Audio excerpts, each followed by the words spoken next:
திருச்சிற்றம்பலம். ஹரஹர நம பார்வதி பதையே. ஹரஹர மகாதேவா. சித்சபேசா சிவசிதம்பரம். கார்த்திகேய நாம சங்கீர்த்தனம் சிவசுப்பிரமணியோம். வல்லிகாந்தஸ்மரணம் சிவசுப்பிரமணியோம். திருச்சிற்றம்பலம் திருச்சிற்றம்பலம் திருச்சிற்றம்பலம். முன்னிக்கடலை சுருக்கி எழுந்துடையாள் எண்ணத்திகழ்ந்தெம்மை ஆளுடையாள் இட்டிடையன் மின்னி போலிந்தே எம்பிராட்டி திருவடி மேல் பொன்னஞ்சிலம்பி சிலம்பி திருப்புருவம் என்ன சிலை குலவி நந்தம்மை ஆளுடையாள் தன்னில் பீரிவில்லா எங்கோமா நண்பர்க்கு முன்னி அவள் நமக்கு முன் சுரக்கும் இன்னருளே என்ன பொழியாய் மழையிலோரெம்பாவாய். திருச்சிற்றம்பலம் திருச்சிற்றம்பலம் திருச்சிற்றம்பலம். எம்பெருமாட்டி மீனாட்சி அம்பிகா சமேத ஸ்ரீ சொக்கநாத பெருமான் பொன்னார் திருவடிகள் போற்றி போற்றி. எம்பிரான் ஸ்ரீமத் மாணிக்க வாசக சுவாமிகள் பொன்னார் திருவடிகள் போற்றி போற்றி. எல்லாம் வல்ல உமையொரு பாகனாரின் தனிப்பெரும் கருணையினாலும் ஆச்சாரிய பெருமக்களின் குருவருளினாலும் எம்பிரான் ஸ்ரீமத் மாணிக்க வாசக சுவாமிகளின் அருட்பெரும் கருணையினாலும் மார்கழி மாதம் இந்த ஆண்டும் வழக்கம் போல நம்முடைய அருப்புக்கோட்டை பன்னிரு திருமுறை மன்றத்து அடியார் பெருமக்கள் இந்த மார்கழி 10 நாட்கள் திருவெம்பாவை உற்சவத்தின் சிறப்பு சொற்பொழிவுகளை நடத்தி வருகின்றார்கள். வருடத்திலே இந்த மார்கழி மாதம் திருவாதிரை நட்சத்திரத்தை 10வது நாளாக கொண்டு அதற்கு முன் வருகின்ற 9 நாட்களும் சேர்த்து இந்த 10 நாட்களும் திருவாதிரை பெருவிழா, அது திருவெம்பாவை திருவிழாவாகவே நம்முடைய அடியார் பெருமக்களால் சைவ சான்றோர்களால் கொண்டாடப்பட்டு வருகின்றது என்பதனை நாம் பார்க்கின்றோம். திருவெம்பாவை என்பது எம்பிரான் ஸ்ரீமத் மாணிக்கவாசக சுவாமிகள் அருளிய திருவாசகத்திலே இருக்கின்ற ஒரு திருப்பதிகம். ஒரு பதிகத்திற்கு ஒரு விழா நடக்கின்றது என்றால் அது திருவெம்பாவை திருவிழாதான். அது இந்த ஆருத்ரா தரிசனம் நம்முடைய தில்லையிலே சபாபதி பெருமானுக்கு வருடத்திலே 6 நாட்கள் அபிஷேகம், அதிலே திருவாதிரை அபிஷேகம், திருவாதிரை தரிசனம். அதனை 10வது நாளாக கொண்டு இந்த 10 நாட்கள் ஆருத்ரா மகோத்சவமாக அடியார் பெருமக்கள் எல்லாம் கொண்டாடி வருகின்றோம். அதிலும் இந்த திருவெம்பாவைக்கு ஏற்றம், அது திருவெம்பாவைக்கு இருக்கின்ற ஏற்றம் என்பது சொல்ல முடியாத பெருமைகள். ஏனென்றால் இந்த 10 நாட்களிலே திருவெம்பாவைக்கு என்ன ஏற்றம் என்றால், இந்த 10 நாட்களிலே மற்றைய திருமுறைகளையெல்லாம் காப்பிட்டு வைத்து திருவெம்பாவை மட்டுமே ஓதப்படுகின்ற வழக்கம் நம்முடைய சைவ மரபிலே இருந்து வருகின்றது. எனவே இந்த 10 நாட்களும் திருவெம்பாவைக்கு மட்டுமே முக்கியத்துவம். அவ்வளவு அரிய பெரிய திருப்பதிகமாக நம்மை முக்தி நெறியிலே சேர்க்கின்ற பதிகமாக திருவெம்பாவை பதிகம் அமைந்திருக்கின்றது. திருவெம்பாவையும் திருப்பள்ளி எழுச்சியும் மார்கழியின் அடையாளங்களாக திகழ்கின்றன. ஸ்ரீமத் மாணிக்கவாசக சுவாமிகள் அருளிய அந்த திருவாசகத்திலே இருக்கின்ற திருவெம்பாவை, எனவேதான் பாவை பாடிய வாயால் கோவை பாடுக என்று நம்முடைய சிவபரம்பொருள் எழுந்தருளிய போது திருவெம்பாவையின் மற்ற எந்த பதிகங்களையும் விட பாவை பாடிய வாயால் கோவை பாடுக என்று கேட்டு திருக்கோவையாரை கேட்டு வாங்கினார் என்று நாம் பார்க்கின்றோம். அத்தகைய திருநாளிலே இந்த 10 நாட்கள் தொடர் சொற்பொழிவிலே எனக்கு முன்னும் எண்ணற்ற அருளாளர்கள் இங்கே சிறப்பு சொற்பொழிவினை நிகழ்த்தி இருக்கின்றார்கள். இதற்கு பின்னரும் இன்னும் வருகின்ற 3 நாட்களும் சிறப்பு சொற்பொழிவுகள் இருக்கின்றன. அந்த வகையில் இதனை ஏற்பாடு செய்து நடத்தி வருகின்ற அருப்புக்கோட்டை பன்னிரு திருமுறை மன்றத்து அடியார் பெருமக்கள் அத்துணை பேரின் திருவடிகளையும் அடியேன் மனம் மொழி மெய்களினால் வணங்கி, இங்கு இதற்கு முன் பேசிய அன்பர்கள், இனி பேச வருகின்ற அன்பர்கள், திருக்கோயிலிலே தரிசனம் மற்றும் இந்த சிறப்பு சொற்பொழிவை அனுதினமும் செவிமடுத்து வருகின்ற அடியார் பெருமக்கள் அத்துணை பேரும் பொன்னார் திருவடிகளிலே அடியேன் மனமொழி மெய்களால் வணக்கங்களையும் நன்றிகளையும் தெரிவித்துக் கொண்டு இன்றைக்கு நாம் சிந்தனைக்கு எடுத்துக்கொண்டிருக்கின்ற தலைப்பு அருளாளர்கள் போற்றும் ஸ்ரீமத் மாணிக்கவாசக பெருமான், அருளாளர்கள் போற்றும் வாதவூர் அடிகள். வாதவூர் அடிகள், வாதவூரர் என்பது நம்முடைய ஸ்ரீமத் மாணிக்கவாசக சுவாமிகளுக்கு இயற்பெயர். ஸ்ரீமத் மாணிக்கவாசக சுவாமிகள் மதுரைக்கு அருகே திருவாதவூர் என்ற தொன்மையான திருத்தலத்திலே திரு அவதாரம் செய்து அருளியவர்.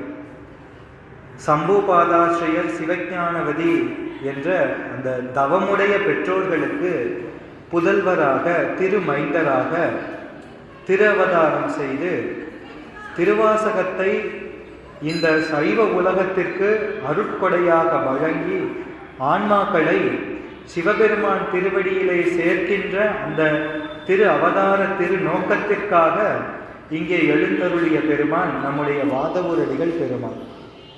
வாதவூரடிகள் பெருமானை பாடாத சைவர்களே இல்லை என்று சொல்லும் அளவு அத்துணை அருளாளர்களும் ஸ்ரீமத் மாணிக்கவாசக சுவாமிகளின் திருவடிகளை போற்றி இருக்கின்றார்கள், போற்றுகின்றார்கள். நம்முடைய திரு வாதவூரடிகள் பெருமானின் திருவரலாறு என்பது வடமொழி ஸ்காந்த புராணத்திலே ஸ்ரீ காலாசிய மாகாத்மியத்தில் வாதபுரீஸ்வரருக்கு உபதேசம் செய்த அந்த பகுதியிலே வருகின்றது. அதிலே ஸ்ரீ வாதபுரீஸ்வரருக்கு உபதேசம் என்ற தலைப்பிலே இருக்கின்றது. அதனை தமிழிலே அந்த காலாசிய மாகாத்மியத்தை தமிழில் திருவிளையாடல் புராணம் என்று நம்முடைய ஸ்ரீ பரஞ்சோதி முனிவர் அருளியிருக்கின்றார்கள். மதுரையிலே கோயில் கொண்டு எழுந்தருளி இருக்கின்ற ஸ்ரீ சொக்கநாத பெருமானின் 64 திருவிளையாடல்களை கூறுகின்ற அற்புதமான புராணம் திருவிளையாடல் புராணம். அதிலே வாதவூரடிகளுக்கு உபதேசித்த படலம் என்று தொடங்கி நரிபரியாக்கிய படலம், பரிநரியாக்கிய படலம், பிட்டுக்கு மண் சுமந்த படலம் என்று நம்முடைய வாதவூரடிகள் பெருமானின் திரு வரலாற்றை மிக அற்புதமாக நமக்கு எடுத்துக்காட்டி விளக்கி அருளியிருக்கின்றார் ஸ்ரீ பரஞ்சோதி முனிவர் அவர்கள். அப்படி ஸ்ரீ வாதவூரடிகள் பெருமானின் திரு வரலாற்றை கூறுகின்ற அற்புத நூல் திருவிளையாடல் புராணம். அது மட்டுமல்ல, திருவாதவூர் ஸ்தல புராணம். மாணிக்கவாசக பெருமானை, எம்பிரான் ஆளுடைய அடிகள் பெருமானை ஆட்கொண்ட திருத்தலம் திருப்பெருந்துறை அல்லது ஆவுடையார் கோயில் என்று அழைக்கப்படுகின்ற திருத்தலம். அதற்கு இருக்கின்ற ஸ்தல புராணம் திருப்பெருந்துறை ஸ்தல புராணம். ஒன்று பழையது, மற்றொன்று புதியது. பழைய திருப்பெருந்துறை புராணம் என்பது திருவாவடுதுறை ஆதீனத்து தம்பிரான் சுவாமிகளாக இருந்த சுந்தரலிங்க தம்பிரான் என்ற அருளாளரால் அருளப்பட்டது. புதிய திருப்பெருந்துறை புராணம் என்பது மகாவித்வான் மீனாட்சி சுந்தரம் பிள்ளை அவர்களால் நம்முடைய திருவாவடுதுறை ஆதீன புலவராக இருந்த மகாவித்வான் மீனாட்சி சுந்தரம் பிள்ளை அவர்களால் அருளப்பட்டது. இந்த புராணங்கள் இது தவிர்த்து உத்தரகோசமங்கை தல புராணம் என்று திருவாதவூரடிகளின் திருவரலாற்றை நமக்கு அருளுகின்ற புராணங்களாக, நூல்களாக இவைகளெல்லாம் அமைந்திருக்கின்றன. அப்படி எண்ணற்ற அருளாளர்களால் போற்றப்பட்ட பெருமான் நம்முடைய சைவ சமயத்திலே சமயாச்சாரிய பெருமக்கள் 4. எம்பிரான் திரு ஞானசம்பந்தமூர்த்தி நாயனார், எம்பிரான் திருநாவுக்கரசு பெருமான், எம்பிரான் சுந்தரமூர்த்தி சுவாமிகள், எம்பிரான் ஸ்ரீமத் மாணிக்கவாசக சுவாமிகள். இந்த 4 சமயாச்சாரிய பெருமக்களிலே மிக முக்கியமானவராக திகழ்பவர் நம்முடைய ஸ்ரீமத் மாணிக்கவாசக பெருமான். சைவ சமயத்திலே இறைவனை அடைவதற்கு படிகளாக 4 படிகளை நம்முடைய சைவம் சொல்கின்றது. அது சரியை, கிரியை, யோகம், ஞானம் என்று 4 படிகள். இந்த 4 நெறிகளையும் நமக்கு உணர்த்த வந்தவர்கள் இந்த 4 பெருமக்கள். அவர்கள் அந்த நிலையிலே நின்றார்கள் என்று சொல்லக்கூடாது. அந்த நெறியை நமக்கு உணர்த்த வந்தவர்கள் இந்த 4 பெருமக்கள். அதிலே சரியை நெறி என்பது தாசமார்க்கம். எம்பெருமானை ஆண்டானாகவும் அவரை முதலாளியாகவும் நம்முடைய முதலாகவும் நம்மை பெருமானுக்கு அடிமையாகவும் செய்து சமய தீட்சை பெற்றுக்கொண்டு அனுஷ்டான முதலியவற்றை செய்து கொண்டு திருக்கோயில் திருப்பணிகள், திருக்கோயிலிலே அலகிடுதல், மெழுக்கிடுதல், திருமாலை தொடுத்தல் முதலான திருப்பணிகளை செய்து சரீரத்தினால் தொண்டு செய்வது அந்த சரியை நெறி. நம்முடைய சரீரத்தினால் தொண்டு செய்வது. எனவே தகுந்த ஒரு சைவ சமய ஆச்சாரியரை அடைந்து உபதேசம் பெற்றுக்கொண்டு சமய தீட்சை பெற்றுக்கொண்டு இத்தகைய திருப்பணிகளிலே எம்பெருமான் நம்முடைய ஆண்டான், நாம் அவருடைய அடிமை என்று நினைத்து ஒழுகுவது சரியை நெறி. அது தாச மார்க்கம் என்று சொல்லப்படும். அடுத்ததாக இதிலே பக்குவ முதிர்ச்சி அடைந்தவர்கள் விசேஷ தீட்சை பெற்றுக்கொண்டு கிரியை யோகம் என்ற 2 நெறிகளிலுமே நின்று ஆத்மார்த்த சிவ பூஜை, பரார்த்த சிவாலய தரிசனம் இவற்றை அனுதினமும் செய்து கொண்டு சைவ அனுஷ்டானங்களை செய்து கொண்டு சரீரத்தாலும் அந்த கரணங்களாலும் இறைவனை தொழுவது இந்த கிரியா மார்க்கம் மற்றும் யோக மார்க்கம். 4வது ஞான மார்க்கம். இந்த சரியை, கிரியை, யோகம் இந்த 3ம் முற்று பெற்றவர்கள். இந்த 3ம் தான் சிவ புண்ணியம் என்று சொல்லப்படும். புண்ணியம் என்று நாம் பொதுவாக தெரியும். அது 2 வகையாக சொல்லப்படும். ஒன்று பசு புண்ணியம், மற்றொன்று பதி புண்ணியம். பசு புண்ணியம் என்றால் அன்னதானம் செய்வது, ஒரு கிணறு வைத்து கொடுப்பது, சோலைகள் அமைப்பது, சாலை அமைப்பது, இந்த மாதிரியான தர்மங்களை செய்வது.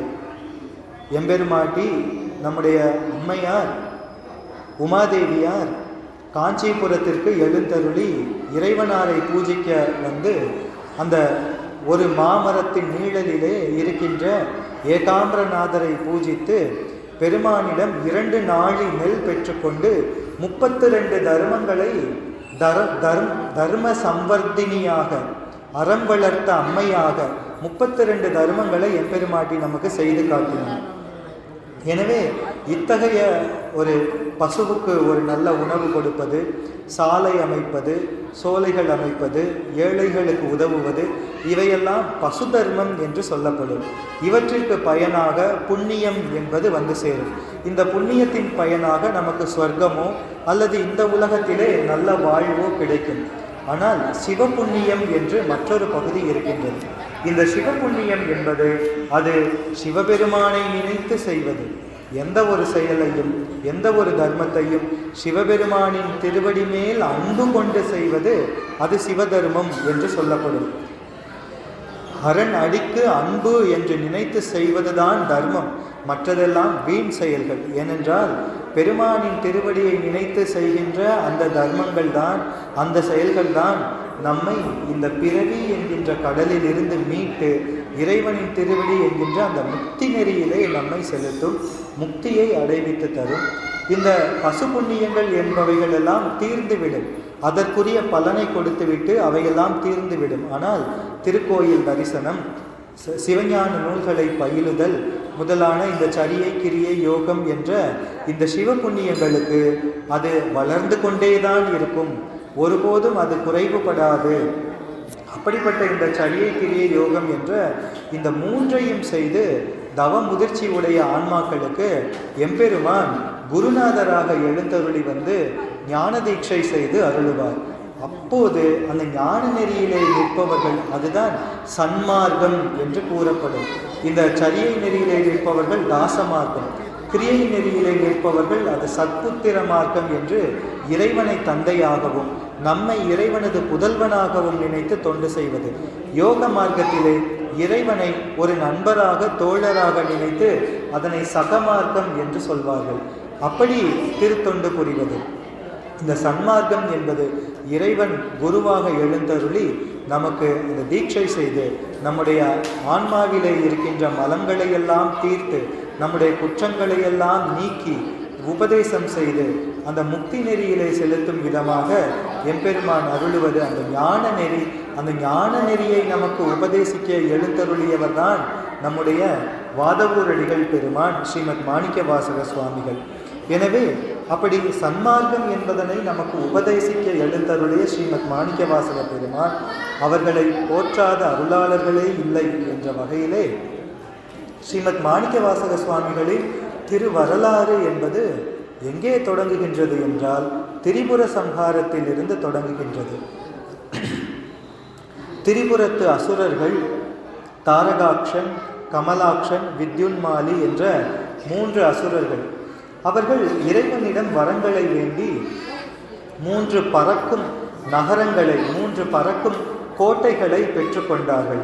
எப்பொழுது இந்த 3 பறக்கும் உலகங்களும் ஒரே நேர்கோட்டில் வரும்போது ஒரே அம்பினால் யார் அதனை எரிக்கின்றார்களோ அப்பொழுதுதான் எங்களுக்கு மரணம் வேண்டும் என்று வரம் பெற்றவர்கள்.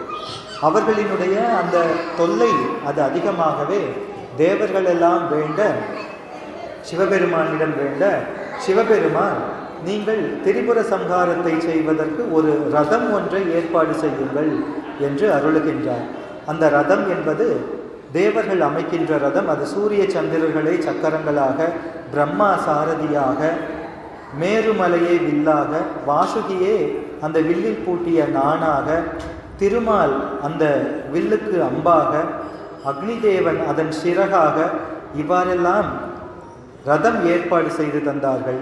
அப்போது சிவபெருமான் எழுந்தருளி அந்த தேவர்கள் செய்த அந்த ரதத்திலே தன்னுடைய திருவடியை எடுத்து வைக்கும்போது எல்லா தேவர்களும் நினைத்தார்கள், நாம் செய்து கொடுத்த இந்த ரதத்தில் ஏறி அல்லவா எம்பெருமான் திரிபுரத்தை சம்ஹாரம் செய்கின்றார் என்று ஒரு கணம் தங்களை வியந்தார்கள். நாம் அமைத்து கொடுத்த ரதம் என்று ஆணவப்பட்டார்கள், அகங்கரித்தார்கள். அது எம்பெருமானின் திருவுள்ளத்திலே அவர்களினுடைய எண்ணம் பிரதிபலித்தது. எனவே அந்த தேரானது அச்சு முறிந்து போகும்படி ஆகிவிட்டது. ஏனென்றால் இது நாம் செய்து கொடுத்தது, நாம் செய்து கொடுத்த ரதத்தை எம்பெருமான் உபயோகப்படுத்தி நாம் கொடுத்த வில்லிலே நாம் கொடுத்த அந்த நாணை பூட்டி திரிபுர சம்ஹாரம் செய்ய போகின்றார் என்று எண்ணினார்கள் தேவர்கள். அந்த ரதம் அச்சு முறிந்தது. பின்னர் மறுபடியும் விநாயக பெருமானை நினைத்து அதனை சரி செய்தார்கள். எனவே அந்த அகங்காரம் ஒழிந்தது. அந்த நேரத்திலே, அந்த தேர் அச்சு முறிந்த நேரத்திலே மகாவிஷ்ணுவே ரிஷபமாக மாறி எம்பெருமானை தாங்கினார். அப்படி திரிபுர சம்ஹாரம் செய்ய புறப்பட்ட எழுந்தருளிய எம்பெருமான் ஒரே கணையினால் அந்த தொடுக்க வேண்டும் என்ற வரத்தில் அந்த வரமெல்லாம் இருக்க அந்த திரிபுரங்களை பார்த்து ஒரு சிறு நகை செய்தார், ஒரு சிறிய புன்னகை செய்தார். முப்புறங்களும் எரிந்து போயின. ஆனால் அந்த முப்புறங்கள், அந்த திரிபுரத்து அசுரர்கள் இருக்கின்றார்களே, அவர்கள் மிகப்பெரிய சிவபக்தர்கள். இந்த தேவர்கள் எல்லாம் சிவபெருமானிடம் சென்று இவர்களை அழிக்க வேண்டும் என்று வேண்டுகோள் விடுத்த போது, விண்ணப்பம் வைத்த போது, இவர்களெல்லாம் சிவபூஜை செய்பவர்கள், சிவபூஜை செய்பவர்களை அழிக்க முடியாது என்று சிவபெருமான் அருளுகின்றார். எனவே இவர்களெல்லாம் மகாவிஷ்ணுவோடு சேர்ந்து ஒரு சூழ்ச்சி செய்கின்றார்கள். என்ன செய்ய வேண்டும்? இந்த முப்புறத்து அசுரர்களும் திரிபுரங்களிலே வாழ்கின்றவர்களும் சிவபூஜை செய்யாமல் இருக்கும்படி செய்ய வேண்டும். அப்படி செய்தால் சிவபெருமான் அவர்களை சம்ஹாரம் செய்வார்கள் என்று நினைத்து அந்த மகாவிஷ்ணுவும் நாரதரும் புத்த மத குருவாக வேடமிட்டு கொண்டு திரிபுரங்களுக்கு சென்றார்கள். அங்கே புத்த மத கருத்துக்களை பரப்பினார்கள். இந்த மகாவிஷ்ணு செய்த அந்த புத்த மத பிரச்சாரத்திற்கு மயங்கி திரிபுரத்து அசுரர்களும் சைவ மதத்தில் அந்த சிவ பூஜையை விட்டுவிட்டு புத்த மத கருத்துக்களை ஏற்றுக்கொண்டு அப்படி மாறினார்கள். எனவே அவர்கள் சிவ பூஜை செய்வது தடைபட்டது. அந்த நிலையிலும் அந்த மகாவிஷ்ணுவே புத்த குருவாக மாறி அவர்களுக்கெல்லாம் உபதேசம் செய்து அந்த திரிபுரத்தில் இருக்கின்ற அசுரர்களை எல்லாம் புத்த கருத்துக்களை ஏற்றுக்கொள்ளும்படி செய்த அந்த நிலையிலும் அந்த உபதேசத்திற்கு ஆட்படாமல் சிவபெருமானின் திருவடி ஒன்றையே பற்றி கொண்டு நின்றவர்கள் இந்த முப்புறத்திலே 3 பேர்கள். எனவே எம்பெருமான் இந்த திரிபுர சம்ஹாரம் செய்யும் போது மற்ற எல்லோரும் எரிந்து ஒழிய இந்த சிவபூஜை செய்து கொண்டே இருக்கின்ற இந்த 3 மட்டும் எம்பெருமான் காத்து அருளினார். நம்முடைய சிவபெருமான் காத்து அருளினார். அந்த 3 பேர்களிலே 2 தன்னுடைய துவாரபாலகர்களாக எம்பெருமான் ஆக்கி கொண்டார். தம்முடைய திருவாயிலை காவல் காக்கும் துவாரபாலகர்களாக டிண்டி முண்டி என்று அந்த 2 பேரை ஆக்கி கொண்டார். மற்றும் ஒருவர் இருக்கின்றாரே, அந்த முப்புறங்களிலே சிவபூஜையை விடாது செய்து தப்பிய அந்த மற்ற 3வது இருக்கின்றாரே, அவரை கணநாதராக ஆக்கி சிவபெருமான் திருநடனம் புரியும் போது குடமுழா வாசிக்கும் நந்தியாக, நந்தீசராக, கணநாதராக கணங்களுக்கெல்லாம் தலைவராக பதவி கொடுத்து அந்த முக்தியிலே சேர்த்தார் எம்பெருமான். இங்கே பூலோகத்திலே மறுபடியும் ஒரு அசாதாரண சூழ்நிலை, புத்த மத கருத்துக்கள் வலுவடைந்து வருகின்ற சூழ்நிலை. சைவத்தை பிரகாசிக்க செய்ய வேண்டும் என்ற நிலையிலே அங்கே குடமுழா வாசிக்கின்ற நந்தீசராக இருந்தாரே அந்த மூன்றாம் அவர், அந்த பெருமானை, அவரை இங்கே நீ திருவாதவூரிலே அவதாரம் செய்து அங்கே திருவாசகத்தையும் திருக்கோவையாரையும் சைவ பெருமக்களுக்கு, இந்த உலகத்தவர்களுக்கு நீ அருளிவா என்று அந்த குடமுழா வாசிக்கின்ற கணநாதரை, நந்தீச பெருமானை திருவாதவூரடிகளாக ஸ்ரீமத் மாணிக்கவாசக சுவாமிகளாக திரு அவதாரம் செய்ய வைக்கின்றார் சிவபெருமான். இதனை நம்முடைய எம்பிரான் திருநாவுக்கரசு சுவாமிகள் தன்னுடைய திருப்பதிகத்திலே பாடி அருளுகின்றார்.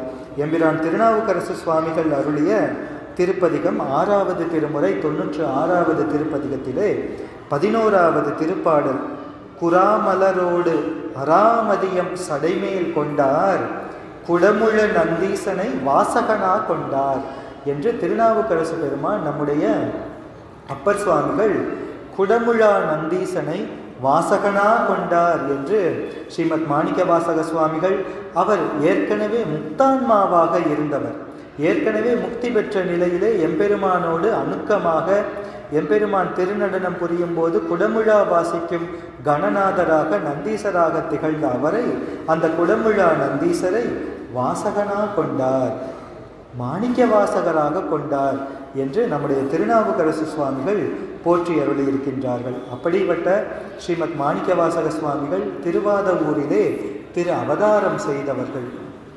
பாண்டிய மன்னரின் அமைச்சரவையிலே அமைச்சராக திகழ்ந்தவர்கள். அந்த வரலாறு எல்லாம் அடியார் பெருமக்கள் நன்கு அறிந்த வரலாறு தான். அப்படி தென்னவன் பிரம்மராயர் அங்கே திருவாதவூரிலே எம்பெருமான் திரு அவதாரம் செய்த போது அந்த பெற்றோர்கள் நம்முடைய மாணிக்கவாசகருக்கு சூட்டிய பெயர் வாதவூரர். ஏனென்றால் அந்த ஒரு ஊரை குறிப்பிட்டு பெயர் சூட்டும் வழக்கம் நம்முடைய மரபிலே இருந்து வந்திருக்கின்றது. கருவூரார் என்று நாம் பார்க்கின்றோம். அதுபோன்று வாதவூரிலே அவதாரம் செய்த நம்முடைய பெருமானுக்கு வாதவூரர் ஏனென்றால் அந்த திருவாதவூரிலே இருக்கின்ற சிவபெருமான், அவர் வேத நாயகராக திகழ்கின்ற பெருமான், அவருக்கு வாதபுரீஸ்வரர் என்று திருநாமம். அந்த திருத்தலத்து பெருமானது திருநாமத்தையே தங்கள் குழந்தைகளுக்கு சூட்டும் மரபு இருக்கின்றது. அதை நாம் எல்லோரும் நன்றாக பார்க்கின்றோம். அந்த வகையிலே திருவாதவூரிலே திருவதாரம் செய்த காரணத்தினால் வாதவூரர் என்று பெற்றோர்கள் சூட்டுகின்ற திருநாமம். அவர் 16 வயதிலே அனைத்து கலைகளிலும் தேர்ச்சி பெற்ற போது, அவரை முதல் மந்திரியாக நியமித்த போது பாண்டிய மன்னர் வழங்கிய விருது அது தென்னவன் பிரம்மராயர் என்பது நம்முடைய மணிவாசக பெருமானுக்கு. அத்தகைய பெருமானின் திருவரலாற்றை கூறுகின்ற நம்முடைய ஸ்ரீ பரஞ்சோதி முனிவர் திருவிளையாடல் புராணத்திலே புராண ஆரம்பத்திலே பல்வேறு துதிகள் அமைத்து பாடுவது மரபு. விநாயகர் துதி, சொக்கநாதர் துதி என்று அந்த துதி அமைக்கின்ற மரபிலே சமயாச்சாரியார்கள் துதி என்பதனையும் அமைத்து தலபுராணங்கள் இயற்றுவது மரபு. அந்த வகையில் திருவிளையாடல் புராணத்தில் அமைந்த அந்த சமயாச்சாரியார்கள் துதியிலே திருவாதவூரடிகள் துதி என்று ஸ்ரீ பரஞ்சோதி முனிவர் அருளியிருக்கின்றார். எழுதரு மறைகள் தேரா இறைவனை எல்லில் கங்குல் பொழுது அரு காலத்தென்றும் பூசனை விடாது செய்து தொழுத கை தலைமேல் ஏற துளும்பு கண்ணீருள் மூழ்கி அழுது அடியடைந்த அன்பன் அடியவர்க்கு அடிமை செய்வாம் என்பது ஸ்ரீமத் மாணிக்கவாசக சுவாமிகளை போற்றி திருவாதவூரடிகள் துதி என்று திருவிளையாடல் புராணத்திலே நம்முடைய ஸ்ரீ பரஞ்சோதி முனிவர் அமைக்கின்ற துதி. அருளாளர்கள் போற்றிய திருவாதவூரடிகள் என்ற வரிசையிலே நம்முடைய சமயாச்சாரியார் எம்பிரான் திருநாவுக்கரசு சுவாமிகள் போற்றிய அதனை பார்த்தோம். இந்த திருவிளையாடல் புராணத்திலே ஸ்ரீ பரஞ்சோதி முனிவர் திருவாதவூரடிகளை இவ்வாறு போற்றுகின்றார். எப்படி? எழுதரு மறைகள் தேரா இறைவனை, நம்முடைய இறைவன் சிவபெருமான் அவர் எப்படிப்பட்டவர் என்றால், மறைகள் என்பவை வேதங்கள், அவை ரிக் யஜுர் சாம அதர்வணம். நம்முடைய சைவர்களுக்கு பிரமாண நூலாக திகழ்வது 4 வேதங்கள், 28 ஆகமங்கள். இவற்றை இறைவனே அருளி இருக்கின்றார். எனவே அந்த வேதங்களும் தேட முடியாத பெருமான் சிவபெருமான். அந்த வேதங்கள் அவை உணர்ந்து தெளிவதற்கு அரிய திருவடிகள் பெருமானின் திருவடிகள். வேதங்கள் ஐயா என ஓங்கி ஆழ்ந்து அகன்ற நுண்ணியனே என்று ஸ்ரீமத் மாணிக்கவாசக சுவாமிகள் சிவபுராணத்திலே அருளுவார். அப்படி வேதங்களும் உணர்ந்து தெளிவதற்கு அரிய தன்மை உடையவர் சிவபெருமான். வேதங்களுக்கும் எட்டாதவர். அந்த வேதங்கள் எப்படிப்பட்டவை என்றால் எழுதரு மறைகள், எழுதுவதற்கு அரிய வேதங்கள். எழுதுவதற்கு அரிய வேதங்கள் என்றால் முற்காலத்திலே வேதங்களை நாம் இப்பொழுது பாடம் படிப்பது போல எழுதி வைத்து படிக்கும் வழக்கம் இல்லை. குருநாதர் அந்த பாடசாலையிலே உபதேச முகமாக சொல்லுவார்.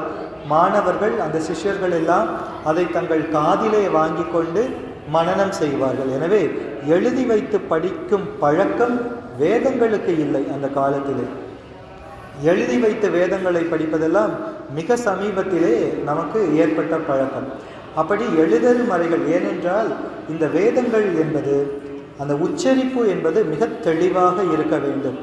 குறில் நெடில் என்றெல்லாம் சொல்வோம், உதார்த்தம் அனுதார்த்தம் என்றெல்லாம் சொல்வார்கள். அந்த உச்சரிப்பு தீர்க்கம் வருகின்ற இடத்திலே தீர்க்கம், அப்புறம் அந்த ஸ்வரம் என்று இருக்கும். இவைகளெல்லாம் மாறாமல் படித்தால்தான் வேதங்கள் அதற்குரிய பயனை தரும். இன்றும் கூட நம்முடைய திருமுறைகளை, திருவாசகத்தை ஓதும் போது உச்சரிப்பு பிழையில்லாமல் ஓத வேண்டும். அப்படி பிழையில்லாமல் பாட கற்றுக்கொண்டு திருவாசகம் முற்றோதுதல், திருமுறைகள் இவற்றையெல்லாம் ஓத வேண்டும். ஏனென்றால் இவைகள் எல்லாம் மந்திரங்கள். மந்திரம் என்றால் தன்னை நினைப்பவரை காப்பது என்று பொருள். எனவே மந்திரங்களை உச்சரிப்பு பிறழாமல் அதற்குரிய அந்த ஒலிகளோடு திருமுறை பாடுகின்றோம் என்றால் அதற்குரிய பண்ணோடு பாட வேண்டும். பண் தவறி பாடக்கூடாது. அப்படி பன்முறையிலே பாட தெரியவில்லை என்றால், இயலவில்லை என்றால் விருத்தமாக பாட வேண்டுமே தவிர மற்றைய மெட்டுக்களிலே புதிதாக வருகின்ற மெட்டுக்களிலெல்லாம் இந்த திருமுறைகளை பாடுதல் கூடாது. அது மட்டுமல்ல, பகலிலே பாடக்கூடிய பண், இரவிலே பாடக்கூடிய பண், காலையில் பாடக்கூடிய பண் என்று நம் வகுத்திருக்கின்றார்கள். அந்தந்த நேரங்களில் அந்தந்த பண்களுக்கு உரிய திருமுறைகளைத்தான், அந்தந்த பண்களிலே அமைந்த திருமுறைகளைத்தான் நாம் ஓத வேண்டும். அந்தந்த தலங்களுக்கு என்று இருக்கின்ற திருமுறைகளை அந்தந்த தலங்களிலே எப்பொழுது வேண்டுமானாலும் ஓதலாம். ஆனால் பொதுவாக நாம் ஓதும்போது அந்தந்த நேரத்திற்குரிய பண்ணில் அமைந்த அந்த திருமுறைகளை ஓத வேண்டும். இவ்வாறெல்லாம் இந்த முறைகளை நம்முடைய சைவம் வகுத்திருக்கின்றது. எனவே அந்த வேதங்கள் என்பவை எழுதரும் வேதங்கள், எழுதுவதற்கு அரிய வேதங்கள். அப்படி எழுதரும் மறைகள் தேரா இறைவனை நம்முடைய வாதவூரடிகள் பெருமான் என்ன செய்தார் என்றால், எல்லில் கங்குல் பொழுது அருகாலத்து என்றும் பூசனை விடாது செய்து, எப்போதும் பூஜை செய்து கொண்டிருப்பவர் ஸ்ரீமத் மாணிக்கவாசக சுவாமிகள். மனத்தினாலே நினைத்தல், வாக்கினாலே சொல்லுதல், திருத்தொண்டு சரீரத்தினாலே திருத்தொண்டு செய்தல் என்று இந்த மனம், மொழி, மெய், இந்த 3 கரணங்கள், இந்த முக்கரணங்களாலும் இறைவனுக்கு நாம் திருத்தொண்டு செய்ய வேண்டும்.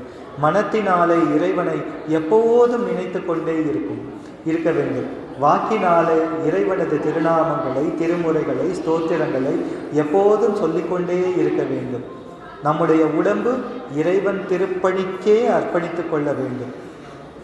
அப்படி மனம், வாக்கு, மெய் என்று 3 கரணங்களாலும் பூஜை செய்ய வேண்டும்.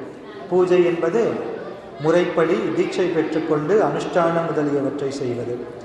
விசேஷ தீட்சை பெற்றுக்கொண்டு ஆத்மார்த்த சிவ பூஜை, பரார்த்த சிவாலய வழிபாடு செய்வது. அதுபோக எப்போதும் செய்து கொண்டிருப்பது.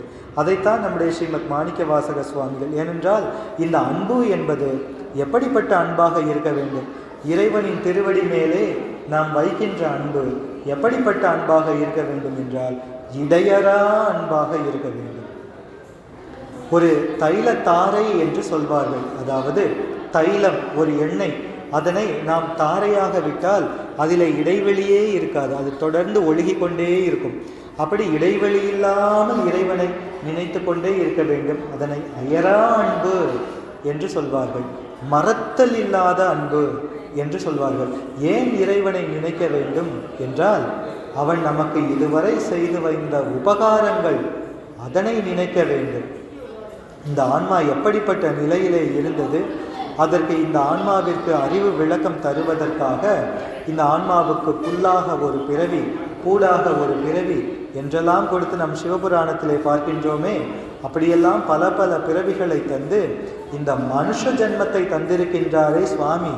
இறைவனை வழிபடுவதற்குரிய இந்த மானுட ஜென்மத்தை தந்திருக்கின்றாரே, அதுவும் இந்த வேதமும் சைவமும் வழங்காத ஒரு அயல் நாட்டிலே பிறக்க வைக்காமல் நம்மை இந்த பாரத தேசத்திலே வேதங்களும் சைவமும் தழைக்கின்ற இந்த பாரத தேசத்திலே, அதுவும் இந்த தென்திசை, இது மாதவம் செய்த தென்திசை என்று ஸ்ரீமத் தெய்வ சேக்கிழார் பெருமான் அருளுவார்கள். இந்த மாதவம் செய்த தென்திசையிலே நம்முடைய நாயன்மார் பெருமக்கள், நம்முடைய நால்வர் பெருமக்கள், மூவர்களால் பாடல் பெற்ற 274 சிவ திருத்தலங்களை கொண்டுள்ள இந்த தென்தேசம், நம்முடைய ஸ்ரீமத் மாணிக்க வாசக சுவாமிகளால் பாடல் பெற்ற எண்ணற்ற திருத்தலங்களை கொண்டுள்ள இந்த தென்தேசம், இந்த தமிழ் தேசம், இந்த தமிழ் மொழியிலே திருமுறைகள், மெய்கண்ட சாத்திரங்கள், குமரகுருபர சுவாமிகளின் அருள் நூல்கள், தாயுமான சுவாமிகள் என்று எண்ணற்ற அருளாளர்கள் அவதாரம் செய்து எண்ணற்ற ஸ்தோத்திர நூல்களை, சாஸ்திர நூல்களை அருளியிருக்கின்ற இந்த தேசத்திலே நமக்கு பிறப்பு என்ற ஒன்றை கொடுத்திருக்கின்றாரே. அதுவும் சிவாலயம் இருக்கின்ற ஒரு நகரத்திலே, ஒரு கிராமத்திலே நமக்கு பிறப்பை அருளி இருக்கின்றாரே. அதுவும் அனுதினமும் இந்த 6 காலமும் பூஜைகள் தவறாது நடக்கின்ற நம்முடைய திருக்கோயில் இருக்கின்ற இந்த நகரத்திலே நமக்கு இந்த பிறவியை கொடுத்திருக்கின்றாரே. இவையெல்லாம் இறைவனை வணங்குவதற்கு ஏதுவாக நமக்கு கொடுத்து, அதோடு கூட நமக்கு இந்த வறுமை என்னும் சிறுமையிலிருந்து தப்பி செல்வம் என்ற அதிலும் மிகுந்த செல்வம் கொடுத்து அந்த செல்வத்திலும் திளைக்க வைக்காமல், மிகுந்த வறுமை கொடுத்து வறுமையிலும் உழல வைக்காமல், தகுந்த கல்வியையும் கொடுத்து திருமுறைகளை பாடுவதற்கு வாசிப்பதற்குரிய அந்த கல்வியையும் கொடுத்து, தகுந்த அடியார் கூட்டம் 12 திருமுறை மன்றம் போன்ற அடியார் கூட்டங்களையும் நமக்கு அருளி இத்தனையையும் செய்து கொடுத்து இறைவனை நினைக்கும்படி செய்து நம்மை இந்த பிறவி என்கின்ற துன்பக்கடலிலே இருந்து நம்மை எடுப்பதற்காக பெருமான் இவ்வளவு முயற்சி செய்கின்றாரே, அந்த உபகாரத்தை நாம் மறக்கலாகுமா? மறக்கக்கூடாது அல்லவா? அந்த உபகாரத்தை எண்ணி எண்ணி நன்றி சொல்வதற்காகவே இந்த பிறவியை தந்திருக்கின்றாரே பெருமான். எனவே அந்த கருணையை நினைத்து நினைத்து உருகுவதற்காக நாம் பூஜை செய்ய வேண்டும். மனம் மொழி மெய்களால் பெருமானை எப்போதும் வணங்கி கொண்டே இருக்க வேண்டும். அப்படிப்பட்ட இடையறாத பூஜையை செய்தவர் நம்முடைய ஸ்ரீமத் மாணிக்க வாசக சுவாமிகள். பகல் பொழுதும் இரவு பொழுதும், பகல் பொழுது இரவு பொழுது என்று சொல்லப்படவே 6 காலமும் பெறப்படும். 6 காலமும் பெறப்படவே சதா கால பூஜையாக ஸ்ரீமத் மாணிக்க வாசக சுவாமிகள் அப்படி இறைவனை அந்த பூஜையினை இடைவிடாமல் செய்து, எப்படிப்பட்ட நிலையில் இருந்தால் தொழுத கை தலைமேல் ஏற சிரங்குவிபார் கரங்குவிபார் என்று சிவபுராணத்திலே வருகின்றதே, அதுபோன்று இந்த தொழுத கை தலைமேல் ஏற துளும்பு கண்ணீருள் மூழ்கி எப்போதும் அந்த கண்ணீர் வழிகின்ற திருக்கண்கள் நம்முடைய ஸ்ரீமத் மாணிக்க வாசக சுவாமிகளினுடைய திருக்கண்கள். அவருடைய திருக்கரங்களோ எப்போதும் பெருமானின் கருணையை எண்ணி தலைமேலே குவிந்த கைகளாகவே, கண்களிலிருந்து அந்த கண்ணீர் மழை பொழிந்த திரு வடிவமாக இருக்கின்ற அந்த நிலையிலே தொழுத கை தலைமையிலேற துளும்பு கண்ணீருள் மூழ்கி என்ன செய்தார் என்றால் அழுது அடி அடைந்த அன்பர். ஸ்ரீமத் மாணிக்க வாசக சுவாமிகளை ஸ்ரீ பரஞ்சோதி முனிவர் எப்படி போற்றுகின்றார்? அழுது அடி அடைந்த அன்பர். அப்படி அழுது அடி இறைவனின் திருவடியை அடைந்த அன்பர். அன்பர் என்றால் அன்பே வடிவமாக நின்றவர். நமக்கு வடிவம் என்பது இந்த சதை பொதியால் ஆனது. நம்முடைய வடிவம், நம்முடைய உடம்பு, எலும்பு, சதை, இரத்தம், இந்த மாயா காரியங்களால் ஆன உடம்பு நம்முடைய உடம்பு. ஆனால் ஸ்ரீமத் மாணிக்க வாசக சுவாமிகளின் திருமேனி அது அருள் திருமேனி, அது அருள் திருமேனி, அது அன்பே, இறைவனின் அன்பே வடிவமாக இருக்கின்ற திருமேனி. ஏனென்றால் சாத்திரத்திலே சொல்வார்கள், அறிவிலே அந்த சிவத்தோடு ஒன்றித்து நின்றால் நம்முடைய உடம்பு அருள் தேகமாக மாறும். அருள் என்பது அம்மை அல்லவா?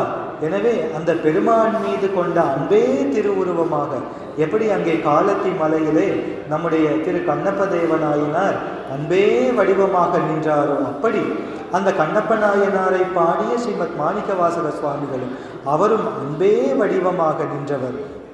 அப்படி தொழுத கை தலைமேலேற தொழும்பு கண்ணீருள் மூழ்கி அழுது அடியடைந்த அன்பர், அந்த அன்பராகிய திருவாசக பெருத்தை அருளிய நம்முடைய ஸ்ரீமத் மாணிக்கவாசக சுவாமிகளினுடைய திருவடி, அந்த திருவடிக்கு அன்பு செய்த அன்பருக்கு நாம் அடிமை செய்வோம். எம்பெருமானின் திருவடிக்கு அன்பு பூண்டவர் ஸ்ரீமத் மாணிக்கவாசக சுவாமிகள். அந்த மாணிக்கவாசக சுவாமிகள் எம்பெருமானின் திருவடிக்கு அன்பு பூண்ட அடியவர்களின் திருவடிக்கு நாம் அடிமை செய்ய வேண்டும் என்று ஸ்ரீ பரஞ்சோதி முனிவர் போற்றுகின்றார் என்றால், அந்த எழுதரு மறைகள் தேரா இறைவனை 6 காலமும் பகலிலும் இரவிலும் எப்பொழுதும் பூஜனை விடாது செய்து வந்தார். அந்த பூஜனை விடாது செய்து அடியடைந்த என் அன்பர் என்பது பற்றி ஞான நூல்களிலே போற்றப்படுகின்றது. சிவஞான சித்தியார் என்று ஒரு சாஸ்திரம், அதிலே எவ்வாறு அந்த பூஜையினை இடைவிடாமல் செய்வார்கள், அப்படி செய்பவர்களிலே யார் யாருக்கு எப்படியெல்லாம் இறைவன் அருளுவார் என்று ஒரு பாடலே இருக்கின்றது. அந்த இறைவனானவர் எங்கும் கலந்திருப்பவர், எதிலும் நிறைந்திருப்பவர், உள்ளும் புறமும் எங்கும் கலந்திருப்பவர். அப்படி கலந்திருக்கின்ற இறைவனை எவ்விடத்தும் வழிபடலாம். என்றாலும் மிகச் சிறப்பாக திருக்கோயிலிலே அவர் பிரகாசமாக விளங்குகின்றார். வேறு எங்கு சிவபெருமான் நன்கு விளங்குவார் என்றால் அடியார்களிடத்தே விளங்குவார், குருநாதரிடத்தே விளங்குவார். சைவ சமயத்திலே இருக்கின்ற அந்த சைவாச்சாரியரிடத்திலே பிரகாசமாக விளங்குவார். எனவே இந்த 3 இடங்களிலும், திருக்கோயிலிலும், அடியார்களிடத்திலும், குருநாதரிடத்திலும், அந்த ஆச்சாரியரிடத்திலும் எம்பெருமான் விளங்குவதனால் இந்த 3 இடங்களிலும் சிவபெருமானை கண்டு வழிபட வேண்டும் என்பது நம்முடைய சாத்திரங்கள் நமக்கு விதிக்கின்ற விதி. எனவே அப்படிப்பட்ட பெருமான் அவர் எப்படி என்றால் அந்த சிவத்தோடு ஒன்று இருந்தவர். அப்படி சிவபெருமானே கதி என்ற சிவபெருமான் திருவடியிலே அன்பு பூண்டவர். ஒரு நெருப்பு ஆனது இரும்பை பற்றும் போது நன்றாக அந்த இரும்பிலை பற்றி அந்த இரும்பு நெருப்பு வண்ணமாகவே மாறிவிடும். நெருப்புக்கு அகப்பட்ட இரும்பானது நெருப்பு வண்ணமாகவே மாறிவிடும் என்றால், இந்த நெருப்பு அந்த இரும்பை தன்னுடைய வண்ணத்தை கொடுத்து தானாக செய்துவிடும். அப்படி அந்த நெருப்பு இரும்பினிடத்து அந்த வெப்பத்தினையும் ஏற்றிவிடும். அந்த நெருப்பினுடைய வெப்பம் இரும்பிலே ஏறிவிடும். நெருப்பினுடைய அந்த ஒளி, அந்த பிரகாசமும் இரும்பிலே ஏறிவிடும். அதுபோல இறைவனை சார்ந்து அந்த இறைவனின் திருவடியிலே அடங்கி இருக்கின்ற அன்பர்களை இறைவன் தன்னுடைய வண்ணத்தை எல்லாம் அந்த அடியவருக்கு தந்து இந்த ஆன்மாவை சிவமாம் தன்மை கொடுத்து ஆட்கொள்வார். தம்முடைய தன்மையெல்லாம் இந்த ஆன்மாவுக்கு கொடுத்து, இந்த ஆன்மா இதுவரை பிறப்பு இறப்பு என்றெல்லாம் மாறி மாறி உழன்று வருகின்றதே, அந்த தன்மையெல்லாம் நீக்கி சிவமாம் தன்மை கொடுத்து அருள்வார். அதனை நம்முடைய ஸ்ரீ பரஞ்சோதி முனிவரும் அருளுகின்றார். திருவிளையாடல் புராணத்திலே வாதவூரடிகளுக்கு உபதேசித்த படலத்திலே அருளுகின்றார். பார்த்த பார்வையால் இரும்பு உண்ட நீரென பருகும் தீர்த்தன் தன்னையும் குருமொழி செய்து என்று அதனை அருளுகின்றார். இந்த வாதவூர் முனிவர் திரு வாதவூர் அடிகள் இரும்பு உண்ட நீர் என்ன, நெருப்பினில் காய்ந்த இரும்பு அது சுவற்றிய நீரை போல, அந்த இரும்பிலே தண்ணீர் தெளித்தால் அது உடனே வற்றிவிடும். அப்படி அந்த குருநாதரானவர் திருப்பெருந்துறையிலே ஞானாச்சிரியராக ஞான குருபரனாக எழுந்தருளிய அந்த சிவபெருமான் வாதவூரடிகளுக்கு சக்ஷு தீட்சை செய்து அருளுகின்றார், ஸ்பர்ஷ தீட்சை செய்து அருளுகின்றார், ஞான தீட்சை செய்து அருளுகின்றார். அதோடு கூட யோக தீட்சை, சாஸ்திர தீட்சையும் செய்து அருளுகின்றார். அப்படி அந்த குருநாதரின் திருக்கண் பார்வை பட்டாலே நம்முடைய வினைகளெல்லாம் ஒளியும், அந்த சஞ்சித வினைகளெல்லாம் ஒளியும். அப்படிப்பட்ட அந்த அருள் பார்வையினால் வாதவூர் அடிகளை நோக்கி அருளிய அந்த அருள் நோக்கினால் மும்மலங்களையும் சுவற்றிய இறைவன். இந்த ஆன்மாவுக்கு 3 மலங்கள் இருப்பதாக சைவ சித்தாந்தம் கூறும். ஆணவமலம், கண்மமலம், மாயாமலம் என்று. இவைகள்தான் இறைவனோடு நாம் சேர்ந்து விடாதபடி இருக்கின்ற தடைகள். இந்த தடைகளை நீக்கினால்தான், இந்த அழுக்கை நீக்கினால்தான் இறைவனது திருவடியை நாம் அடைய முடியும். அந்த வகையிலே அவற்றையெல்லாம் நீக்கி குருமொழி செய்து என்ன செய்கின்றார்? உபதேசம் செய்கின்றார். அங்கே திருப்பெருந்துறையிலே எழுந்தருளுகின்ற சிவபெருமான் திருக்கயிலை மலையிலிருந்து எழுந்தருளுகின்றார். எங்கே? திருப்பெருந்துறை ஆவுடையார் கோயில் திருத்தலத்திற்கு எழுந்தருளுகின்ற அந்த சிவபெருமான் எப்படி 999 சிவபூத கணங்களை தன்னோடு அழைத்து கொண்டு திருப்பெருந்துறைக்கு வருகின்றார். எப்படி வருகின்றார்? ஒரு குருநாதராக திருமேனி கொண்டு எழுந்தருளுகின்றார். எங்கே எழுந்தருளுகின்றார்? திருப்பெருந்துறையிலே அந்த திருக்கோயிலுக்கு அருகிலே ஒரு நல்ல சோலையின் மத்தியிலே குருந்த மரம் என்று ஒரு அற்புதமான ஒரு மரம். இன்றைக்கும் நாம் சென்றால் தரிசிக்கலாம். அந்த குருந்தவனநாதர் அங்கே உபதேச காட்சியாக நமக்கு காட்சி தருகின்றார்கள். அந்த குருந்த மரத்து அடியிலே எம்பெருமான் எழுந்தருளுகின்றார். எனவே எம்பெருமான் வீற்றிருப்பது திருக்கைலாயம். அங்கே எம்பெருமான் வீற்றிருக்கின்ற திருக்கோலம் தட்சிணாமூர்த்த திருக்கோலம். தட்சிணாமூர்த்த பெருமான் வடவிருட்சம், அந்த கல்லால மரத்தின் நிழலிலே வீற்றிருப்பார். சனகாதி முனிவர்கள் சூழ வீற்றிருப்பார். சிவகணங்கள் சூழ வீற்றிருப்பார். அந்த பெருமாள் மாணிக்கவாசக பெருமானை ஆட்கொள்வதற்காக திருப்பெருந்துறைக்கு எழுந்தருளுகின்றார். எனவே திருப்பெருந்துறையே திருக்கைலாசம். அந்த குருந்த மரத்து அடியில் எழுந்திருக்கின்றாரே, அந்த குருந்த மரமே வடவிருட்சம், அந்த வடபால விருட்சம். ஆலமரம் திருக்கையிலே கல்லால மரத்தின் கீழே தட்சிணாமூர்த்தி எழுந்தருளி இருப்பார். திருப்பெருந்துறையிலே குருந்த மரத்தின் அடியிலே எழுந்தருளி இருக்கின்றார். அந்த சிவபூத கணங்களே இங்கே அடியார்களாக 999 அடியார்கள் சூழ அந்த சோலையின் மத்தியிலே ஞானாசிரியராக வீற்றிருக்கின்றார், காத்திருக்கின்றார். மாணிக்கவாசக சுவாமிகள் குதிரை வாங்குவதற்காக மதுரையிலிருந்து புறப்படும் போதே அவருக்கு முன்னதாகவே திருப்பெருந்துறையிலே வந்து ஸ்ரீமத் மாணிக்கவாசக சுவாமிகள் எப்போது வருவார் என்று சிவபரம்பொருள் காத்திருக்கின்றார். அப்படி காத்திருந்து உபதேசம் செய்து அப்படி அருட்பார்வை நோக்கி குரு உபதேசம், அந்த குரு உபதேசத்தை கேட்டருளுகின்றார் ஸ்ரீமத் மாணிக்கவாசக சுவாமிகள். அங்கே பெருமான் வீற்றிருக்கும் போது ஸ்ரீமத் மாணிக்கவாசக சுவாமிகள் அமைச்சராக திருக்கோலம் கொண்டு அந்த சோலையின் உள்ளே எழுந்தருளி பார்க்கின்றார். அங்கே அந்த சிவன் அடியார்கள் எல்லாம் ஸ்தோத்திரங்கள், வேதங்கள், ஆகமங்கள், ஸ்தோத்திரங்களை இசைக்கின்றார்கள். அதனை கேட்டு உள்ளே சென்று பார்க்கின்றார். அங்கே குருநாதராக எழுந்தருளி இருக்கின்ற சிவபரம்பொருள் ஈர்த்து ஆட்கொள்கின்றார். மாணிக்கவாசக சுவாமிகளை ஈர்த்து ஆட்கொள்கின்றார். அப்பொழுது கையிலே ஏடு ஒன்றை, திருக்கரத்திலே ஏடு ஒன்றை தாங்கி இருக்கின்றார் ஞானாசிரியராக எழுந்தருளிய சிவபரம்பொருள். அப்பொழுது ஸ்ரீமத் மாணிக்கவாசக சுவாமிகள் அந்த ஞான குருபரனிடத்திலே கேட்டருளுகின்றார். சுவாமி, உங்களினுடைய திருக்கரத்திலே இருக்கின்ற அந்த ஏடு எது, அந்த புஸ்தகம் என்ன என்று கேட்கின்றார். அதற்கு நம்முடைய அந்த சிவபரம்பொருள் பதில் அருளுகின்றார். இது பொய்மையில்லா சிவஞான போதம் என்று அருளுகின்றார். அது சிவஞான போதம் என்ற ஏடு. சிவஞான போதம் என்பது சிவபெருமான் அருளிய 28 ஆகமங்களிலே ரௌரவ ஆகமத்தில் பாச விமோச்சன படலத்திலே இருக்கின்ற 12 சூத்திரங்களே சிவஞான போதம். அந்த சிவஞான போதத்தை அந்த ஏட்டினை ஏந்தி வந்து அருட்காட்சி கொடுத்து ஆட்கொள்கின்றார். அப்படிப்பட்ட நிலையிலே உபதேசம் செய்து அருளுகின்றார் சிவபரம்பொருள். அந்த உபதேசம் அது குருமொழி, அது குருவாசகம்.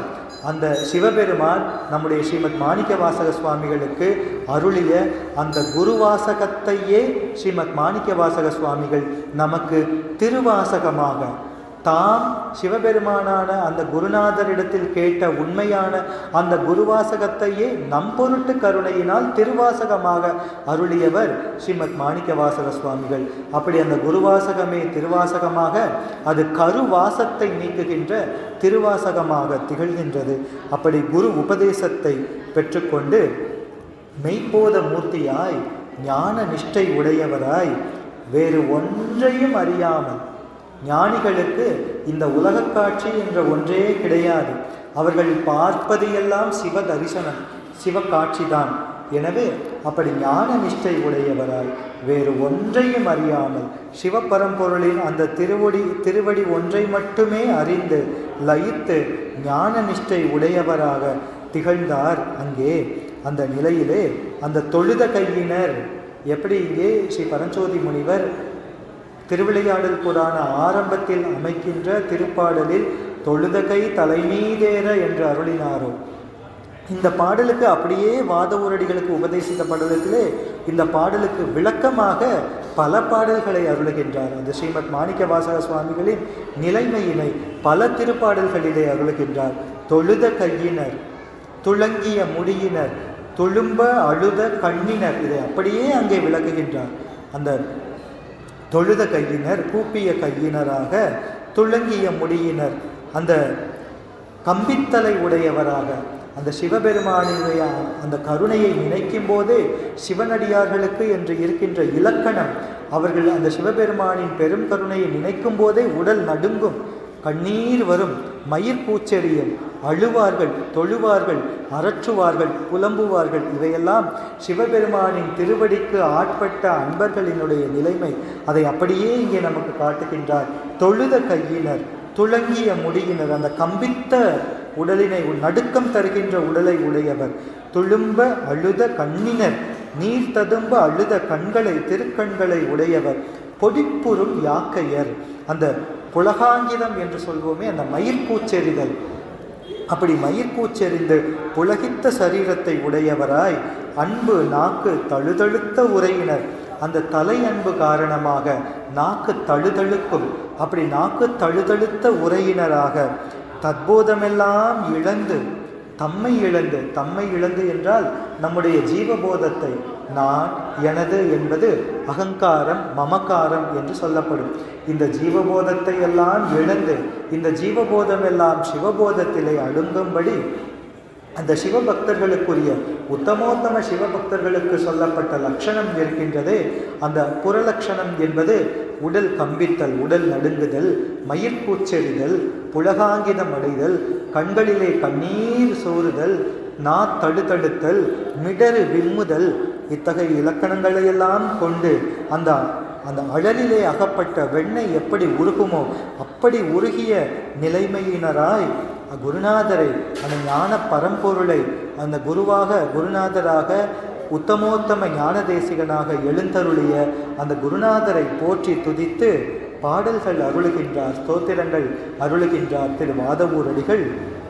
அப்பொழுது குருநாதர் ஸ்ரீமத் மாணிக்கவாசக சுவாமிகளுக்கு, திரு வாதவூரடிகளுக்கு இட்ட நாமம்தான் மணிவாசகர் என்பது, மாணிக்கவாசகர் என்பது.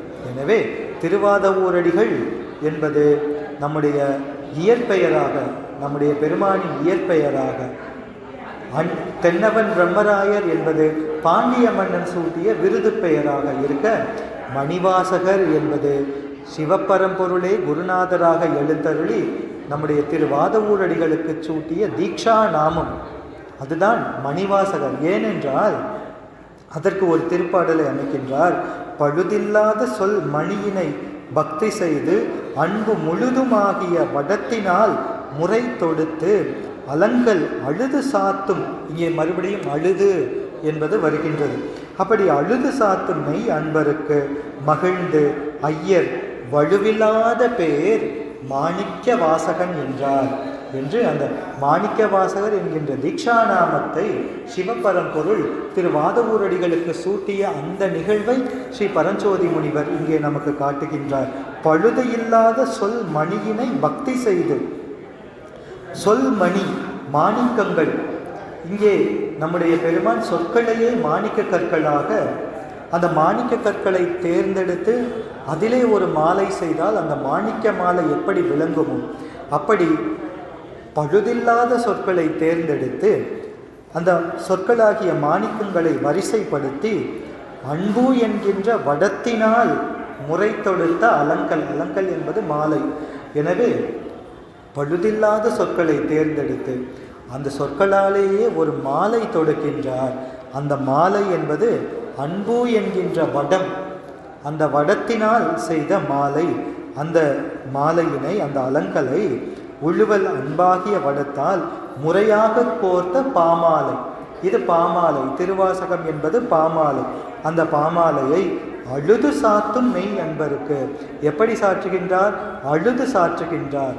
அப்படி அழுது பெருமானின் மேல், திருவடி மேல் வைத்த அன்பு காரணமாக அழுது கொண்டே சாற்றிய அந்த அன்பருக்கு, அந்த மெய் அடியாருக்கு இறைவன் திருவுள்ளம் மகிழ்ந்து வலுவு இல்லாத பேர் மாணிக்க வாசகன் என்றார்.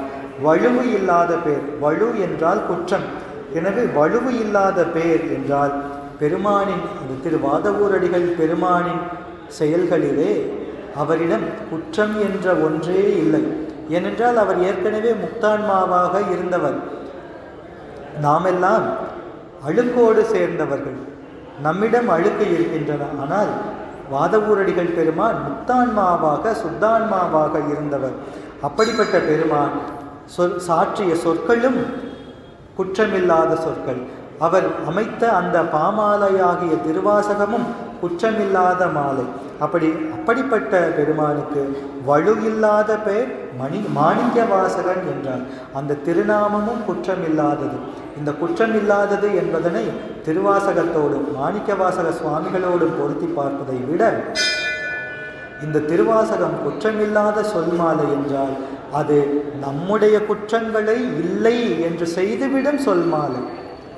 குற்றமில்லாத திருநாமம் மாணிக்க வாசகர் என்றால் அந்த மணிவாசகர் என்ற திருநாமம், அதனை நாம் உச்சரித்தால் நம்மிடம் இருக்கின்ற குற்றங்களை போக்குகின்ற திருநாமம்.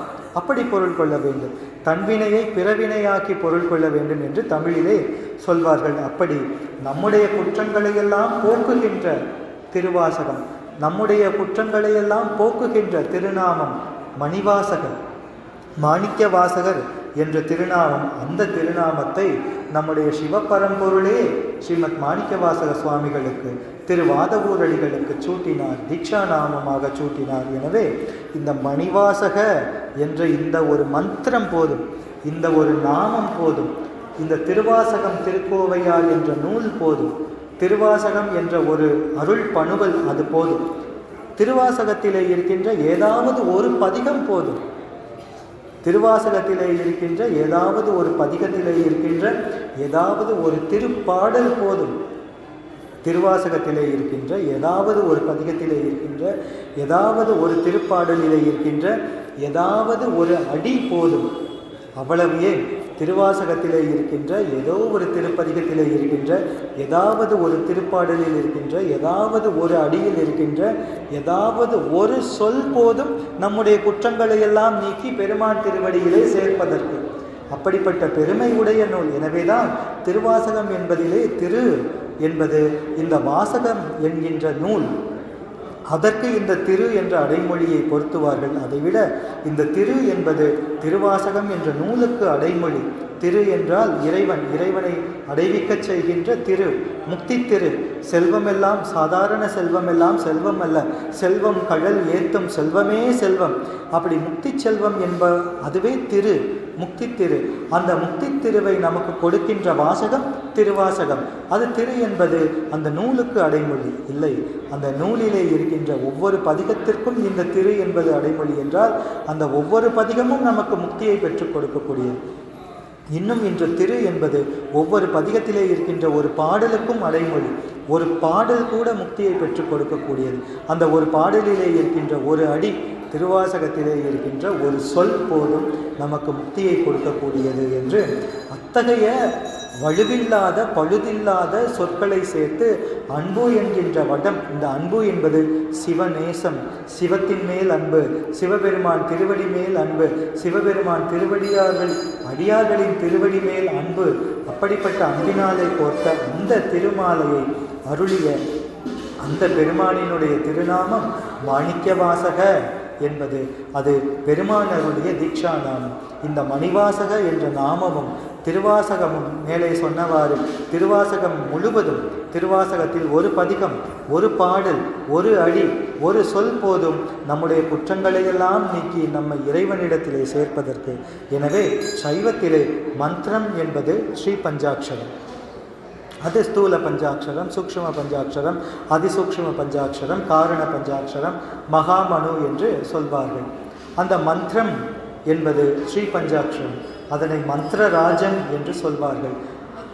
அது இறைவனார், அந்த குருநாதர் நமக்கு உபதேசிக்கின்ற மந்திரம்.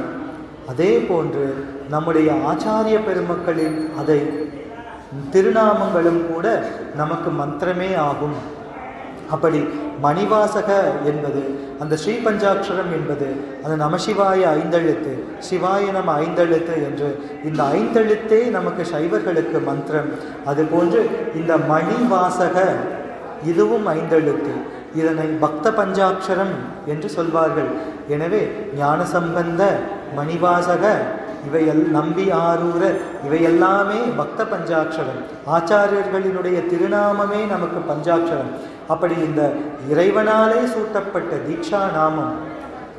அதே போன்று நம்முடைய எம்பிரான் அப்பர் சுவாமிகளுக்கு இறைவனே சூட்டிய தீட்சா நாமம் நாவுக்கு அரசு என்பது. அதே போன்று இங்கே மணிவாசக என்பது பெருமான் குருவாக எழுந்தருளி சூட்டப்பட்ட திருவாதவூரடிகளுக்கு சூட்டிய தீட்சாநாமமே மணிவாசக என்ற தீட்சாநாமம். எனவே அது தித்திக்கும் மணிவார்த்தை.